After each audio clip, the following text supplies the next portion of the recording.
আসসালামু আলাইকুম। অনাকাঙ্ক্ষিত বিমান দুর্ঘটনায় সবাই মর্মাহত আমি জানি। আমারও মনটা খুবই খারাপ। তাছাড়া আমার এক অতি পরম আত্মীয়, খুব প্রিয় একজন ভাবি খুবই অসুস্থ।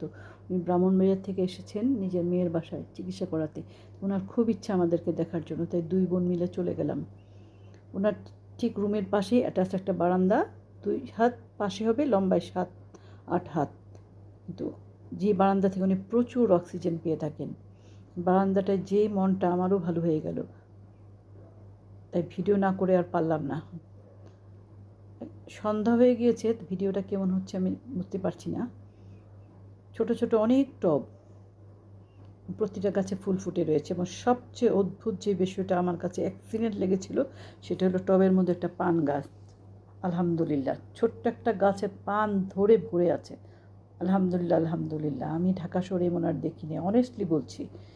ছোট্ট পান গাছে এত পান ধরে, ভাবি বারবার বলছিল একটা পান ছিঁড়ে খাও না, একটা পান ছিঁড়ে খাও না। কি কিউট লাগছে দেখছেন,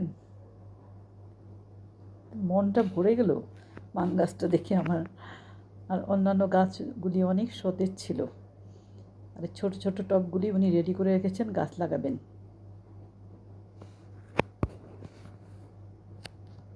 আর অনেক উপরে তো, যে জন্য আলো বাতাস ভালো পাচ্ছে, গাছগুলি প্রচুর সতেজ। আর সবচেয়ে সুন্দর বিষয় ছিল কি জানেন, ওই কর্নারে একটা কচু গাছ, আর যাতে একটা লতিও ধরে আছে।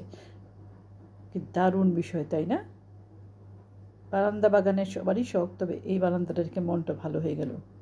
Thank you so much for watching. See you next time, next video ইনশাল্লাহ। আল্লাহ হাফেজ।